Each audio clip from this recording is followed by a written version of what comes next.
अस्सलाम वालेकुम। हमारे चैनल रिलायबल इंजीनियर में खुश आमदीद। आज हम हाजिर हुए हैं नई वीडियो के साथ। तो अगर आप हमारे चैनल पर नए हैं तो चैनल को लाजमी सब्सक्राइब कर लें ताकि आपको हर आने वाली नई वीडियो आपको मिलती रहे। तो आज हम लेकर आए हैं ये पीसीबी बोर्ड, मतलब इसकी जो कनेक्शंस होते हैं और indoor to outdoor communication wire होता है वो हम कैसे कर सकते हैं। तो इजी है, बिल्कुल खोल भी सकते हैं, कर भी सकते हैं। हर एसी का मतलब जैक एक ही होते हैं, यूँ कह लीजिए कि एक ही होते हैं, मतलब उनके बस थोड़े से किसी का बड़ा साइज़ होता है जैक का, किसी का छोटा साइज़ होता है। जैक वही गिने चुने होते हैं। और आपको इंडोर से अलग करने के लिए, बात मेरी ध्यान में रखिएगा, इंडोर से अलग करने के लिए आपको सिर्फ और सिर्फ 2 से 3 चीज़ों की ज़रूरत होती है। एक ड्रेन जो स्विंग होता है, ड्रेन के पास जो लगा हुआ होता है जिससे आपका फ्लैप स्विंग कर रहा होता है, एयर का जो स्विंग, एयर जो स्विंग हो रही होती है वो। और दूसरा इसका ब्लोअर मोटर का जो ब्लोअर की जो मोटर होती है वो। सिर्फ वो दो चीज़ें आपको अलग करनी होती हैं इससे, और कोई ज़्यादा चीज़ें अलग करने की ज़रूरत नहीं है। मैंने इसलिए आपको वाज़े तौर पे बता रहा हूँ ये खोल कर बिल्कुल प्रॉपर, कि कोई गड़बड़ हो जाती है, कोई मसला आ जाता है तो वो अच्छे से आप समझ जाएँ। ठीक है, तो सबसे पहले तो हम इसका लेंगे ये, हमें ये डिस्प्ले भी खोलने की ज़रूरत नहीं है लेकिन मैंने खोल लिया है। ठीक है, तो आपको ये बहुत ईजी समझ में आ जाएगा। ठीक है, इसके ये एक बड़ा होता है जैक, एक छोटा होता है। हर एसी में ऐसा ही होता है तकरीबन, और किसी में सिंगल जैक होता है, किसी में डबल होता है, तो मसले की बात नहीं है। और जो मतलब मिसाल के तौर पे जैसे कि आपने ये दो आपके पास चीज़ें हैं, ठीक है, एक आप ये ले लें स्विंग मोटर और दूसरा डिस्प्ले ले लें, तो ये दोनों के जैक अलग अलग ही होते हैं। मतलब ऐसा नहीं है कि ये दोनों एक ही में फिट हो जाएंगे, नहीं, इनका एक साइज़ होता है, एक साइज़ के हिसाब से बने हुए होते हैं। कोई मोटा होता है, कोई पतला होता है, तो इसमें कोई घबराने वाली, कोई टेंशन वाली बात नहीं है। ठीक है, आपने ये सबसे पहले तो ये डिस्प्ले लेना है। डिस्प्ले का आपने ये देख लेना है कि कौन सा वाला इसमें बैठ रहा है। ये देखें, जैसे कि जो वैसे तो जो आप खोलेंगे वही बैठेगा। ईजी जो मैं आपको बता रहा हूँ कि आपने सिर्फ 2 ही चीज़ें खोलनी होती हैं, एक स्विंग मोटर का क्लिप निकालना होता है और दूसरा ब्लोअर मोटर का क्लिप निकालना होता है। आपका सर्किट ऐसे ही बाहर आ जाएगा। बाकी वो सेंसर लगे हुए होते हैं, वो आपको हटाने होते हैं, तो इसमें कोई बड़ी मसले वाली बात नहीं है। सबसे पहले तो मैं ये आपको यहाँ पे लगा के दिखा रहा हूँ। ये देखें, एक ये बड़ा है और एक छोटा है। किसी में एक होता है, किसी में 2 होते हैं, तो ये एक बड़ा एक छोटा है, ये मैंने लगा दिया यहाँ पर। ठीक है, अब मेरे पास एक ये मौजूद है, इसका वाईफाई डिवाइस कह लें। ये वाईफाई कैसे चलता है ये भी हम आपको बताएंगे। एक ग्री प्लस के नाम से एक प्ले स्टोर पे ऐप है, आप वो डाउनलोड करें। उसके बाद XYZ जो भी इसकी सेटिंग्स है, जाहिर है आप बेहतर समझते हैं सेटिंग्स, फिर उसके ऑप्शन में जाएंगे तो आपको एक वाईफाई AC का वो ऑप्शन नज़र आएगा, उस पर क्लिक करेंगे तो फिर वो आपको AC के हिसाब से, आप जिस कंपनी का होगा उस कंपनी, मैं फ़िलहाल ग्री का कर रहा हूँ तो इसलिए आपको ग्री प्लस के नाम से एक ऐप डाउनलोड करना पड़ेगी प्ले स्टोर से। उसके बाद ये वाईफाई पे आपका AC चल सकता है। ठीक है, तो ये वाईफाई का ऑप्शन है इसका। तो हम ये नीले कलर का इसका जैक और नीला इसका पॉइंट है, ये यहाँ पर हम इसको फिक्स कर देंगे। ये हमने इसको भी लगा दिया। ठीक है, अब हमारे पास ये सेंसर्स होते हैं इसके, ये कॉइल टेम्परेचर सेंसर होता है और ये रूम टेम्परेचर सेंसर होता है। ये भी बहुत ईजी है, इसका भी अलग ही जैक होता है। ये जैक आ गया इसका यहाँ पर बिल्कुल वाईफाई के बराबर में। अब हमारे पास इसकी ये ब्लोअर मोटर है। ठीक है, तो ब्लोअर मोटर का भी बहुत इजी है। तो ये देखें, एक इसका छोटा वाला जैक जो होता है वो इसके बिल्कुल यहाँ पे लगेगा। ये देखें, ये बिल्कुल छोटा सा जैक है और इसका छोटा सा ये पॉइंट है। ये हमने एक यहाँ पे लगा दिया। ये स्पीड होती है इसकी और ये कॉमन रनिंग स्टार्टिंग होती है। ठीक है, ये जो होता है ये कॉमन रनिंग स्टार्टिंग होती है, और अगर ये ख़राब हो जाए, मोटर स्लो चलती है, तो इसके बाद इसमें क्या मतलब ऑल्ट्रेशन क्या कर सकते हैं हम, या हमें फ़ौरन ज़रूरत है तो अगर हमें इसमें ऑल्ट्रेशन क्या कर सकते हैं, और अगर नहीं है तो फिर इसको रिपेयर करें। और उसकी भी वीडियो मैं आपको बता दूंगा कि ऑल्ट्रेशन का क्या तरीक़ाकार इसका, ये इसके बराबर में आ जाएगी। ये कॉमन रनिंग स्टार्टिंग किसकी वायर है, ये फ़ैन मोटर की यहाँ पे आ गई। ये स्पीड की वायर है इसकी। ठीक है, और इसके बाद हमारे पास ये हेल्थ सेंटर, मतलब ये हेल्थ डिवाइस कह लें इसको, हेल्थ डिवाइस कह लें। ये हेल्थ डिवाइस होती है, इसको हमें निकालने की ज़रूरत नहीं पड़ती, ये कार्ड के साथ ही मौजूद होता है। ठीक है, तो ये हमारे इंडोर के कनेक्शंस, इंडोर PCB के कनेक्शंस पूरे हो गए हैं। ठीक है, तो अब मैं आपको आउटर के कनेक्शन बताऊंगा। अच्छा, इसके साथ एक और स्विंग होता है, ये रेड वाला आपको नज़र आ रहा होगा, इसके साथ एक और स्विंग होता है, वो मैंने निकाला नहीं है क्योंकि उसकी मोटर निकालना बेकार है, कोई फ़ायदे वाली बात नहीं है। तो बेहतर ये है कि आपको ये पॉइंट भी निकालना होता है। ठीक है, तो इसको निकालने के लिए मतलब पूरा खोलना पड़ता है, तो बेहतर यही है, मैं इसलिए खोलने की वजह से मैंने इसको सिर्फ इसका पॉइंट बाहर कर लिया। तो इसमें कोई मसले की बात नहीं है। अगर लगा भी हो तो लगा दें आप, नहीं हो तो फिर रहने दें, क्योंकि किसी में होता है किसी में नहीं होता। ये आपको समझाने के लिए हमने ये किया है, ठीक है। तो अब हम इसके आउटर की वायरिंग आपको बताएंगे कि आउटर की वायरिंग कैसे करते हैं और फिर इसका कम्युनिकेशन इंडोर टू आउटडोर कैसे होता है जी। और ये इसकी स्विंग मोटर है, तो ये स्विंग मोटर भी हम इसकी लगाएंगे। ये देखें, ये स्विंग मोटर का भी सबसे अलग ही मतलब जैक है। जैसे कि मैंने आपको बताया कि आपको कार्ड खोलने के लिए किसी भी चीज़ की ज़रूरत नहीं पड़ेगी, सिर्फ और सिर्फ ये दो चीज़ें आपने अलग करनी है। पहली ब्लोअर मोटर और दूसरी ये स्विंग मोटर। आपका कार्ड बिल्कुल अलग हो जाएगा। और तीन, आपको ये कम्युनिकेशन की वायर्स खोलनी है, जिसकी बिना पे आपका सर्किट और एसी से लिंक ख़त्म हो जाए, एसी से सर्किट का लिंक ख़त्म हो जाएगा। आप आराम से एसी को स्क्रू खोल के, इसके स्क्रू की मदद से, एक स्क्रू यहाँ होता है एक इस साइड पे होता है, इसको आराम से आप बाहर कर सकते हैं कार्ड को, ठीक है। अब मैं आपको आउटर की भी बताऊंगा, आउटर कैसे बाहर हो सकता है। तो अभी मैं आउटर की भी आपको दिखाता हूँ जी। तो मैं अब आउटर के आपको कनेक्शन करके बताऊंगा। आउटर की भी बहुत सिंपल और बहुत इजी है।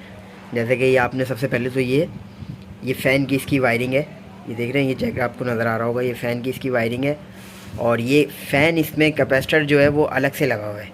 वो मसले की बात नहीं है, जैसे कि फ़ैन स्पीड स्लो हो जाती है, ये कोई दूसरे मामलात हो जाते हैं, जैसे कि ये डॉलेंस में भी ऐसे आता है।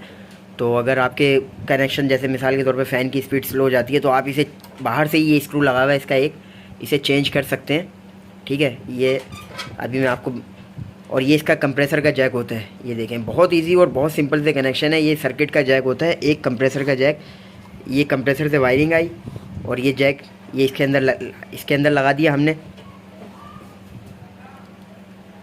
ये वाला जैक हमने इसके अंदर लगा दिया जी। तो आपको बहुत इजी कनेक्शन है, कोई मसले की बात नहीं, आप बहुत इजी समझ जाएंगे, ठीक है। तो सबसे पहले तो फिर हमने ये इसका ये ट्रांसफार्मर का इसका जैक है, ये वाला जैक इसका ट्रांसफार्मर का जैक है। ट्रांसफार्मर होता है जो ओवरलोडिंग पे मतलब खुद उड़ जाता है या एसी को कोई नुकसान नहीं पहुंचाने देता, ठीक है। ये हमने सबसे पहले नंबर पे लगाया इसका ट्रांसफार्मर का जैक जी। तो ये फिर सेंसर है हमारे पास कुछ, ये सेंसर, पीला वाला सेंसर जो है ये पीछे कंडेंसर का सेंसर होता है, और ऐसे ये ब्लैक वाला सेंसर, ये वाला सेंसर होता है। ये आपको ऐसे ही समझ में आ जाएगा। सबसे छोटा सेंसर होता है ये हमारा डिस्चार्ज के पाइप पे लगता है यहाँ पे। और ये हमारा एक बहुत ही लंबे वायर का सेंसर होता है। ये हमारा पीछे पाइप, जो एसी के पाइप बने हुए होते हैं, उसके अंदर ऐसे ही एक सेंसर का, जैसे इंडोर के अंदर बना हुआ होता है सेंसर जिसमें हम लगाते हैं पाइप के अंदर, इसी टाइप का एक वो होता है। तो ये हम सेंसर का जैक यहाँ लगा लेते हैं। ये हमारा सेंसर का जैक आ गया। उसके बाद हमें मिल जाएगा क्या कहते हैं इसको अपना, ये हमारा HP और LP का वो है, देखें ये आपको नज़र आ रहा होगा,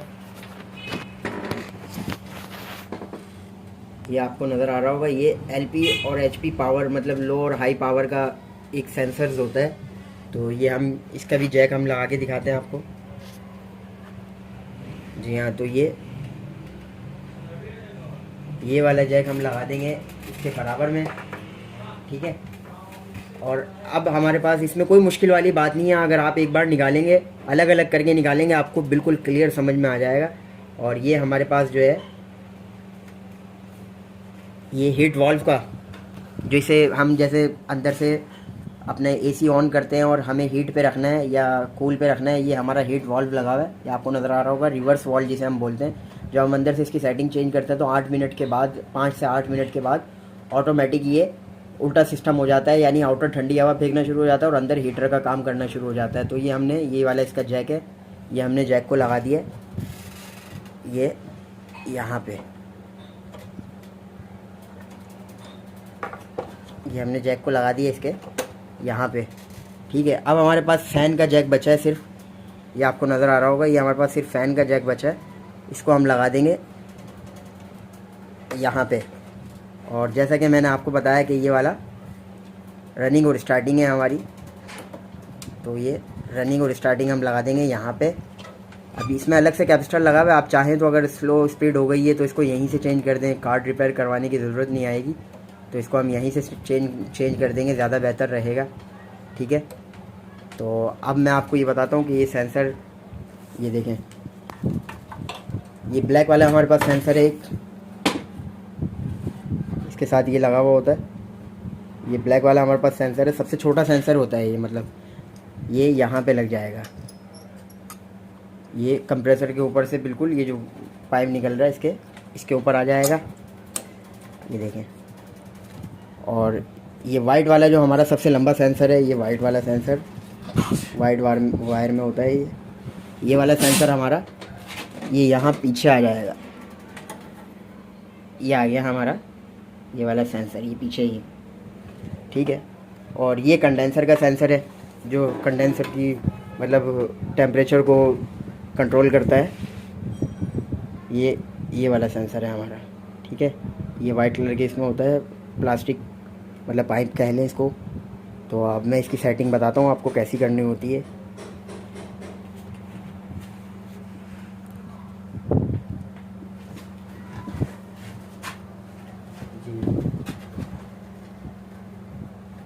तो आपको ये देखें, इसके पीछे ये बने हुए होते हैं, इसके अंदर से लें आप इसको, ठीक है। ब्लैक वाले सेंसर को आप यहीं छोड़ दें क्योंकि ब्लैक वाला सेंसर हमारा नीचे ही जा रहा है। ये हमने यहाँ से इसको लिया अंदर, इसके अंदर करते गए,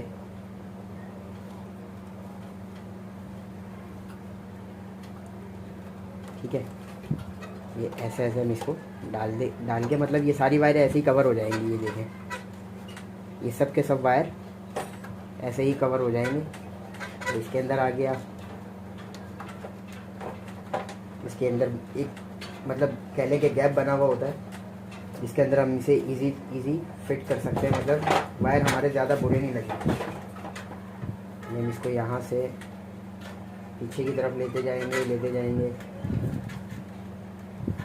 हमने ब्लैक वाला सेंसर अपना यहीं छोड़ दिया क्योंकि ब्लैक वाले की जगह ख़त्म हो गई थी। ये हम पीला वाला सेंसर भी पीछे लेकर जाएंगे।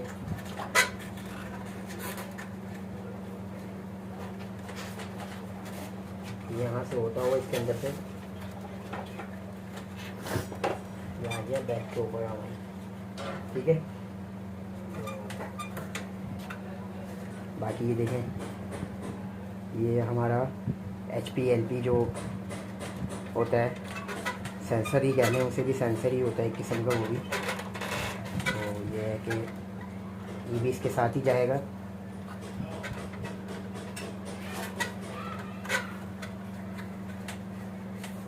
ठीक है, तो ये हमारे कनेक्शंस कंप्लीट हो गए हैं। और ये हमारे उसकी वायरें होती हैं ट्रांसफार्मर की, ये हम दोनों कहीं भी किसी भी जगह लगा दें, कोई मसले की बात नहीं है, ठीक है। ये हमने यहाँ छोड़ दिया इसको। कंप्रेसर के भी हमारे कनेक्शन कंप्लीट हो गए हैं, ठीक है। अब मैं आपको ये इसके वायरिंग समझाऊंगा। ये देखें, ये हमारे पास वायरिंग है। ये न्यूट्रल लाइन यानी इसको मेन जो पावर सप्लाई मिलेगी वो आउटर से मिलेगी, ठीक है। उसके बाद ये 1 नंबर न्यूट्रल और 3 नंबर जो है इसका, ये आउटर को इंडोर को हैंडल करेगा, यानी इंडोर को ऑन ऑफ करेगा, चलाएगा उसको। और 3 नंबर की जो इसमें वायर है, ये वाली वायर 2 नंबर की जो वायर है, पहला हमारा न्यूट्रल हो गया, तीसरा हमारा फेज़ हो गया।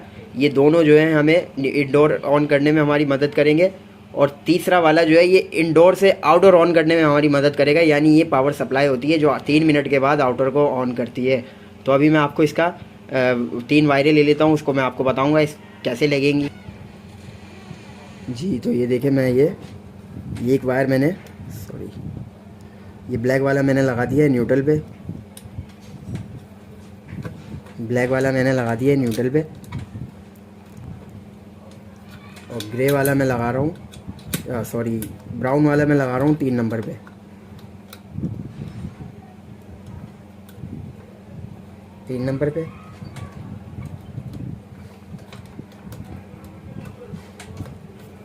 ये लगा दिया मैंने 3 नंबर पे।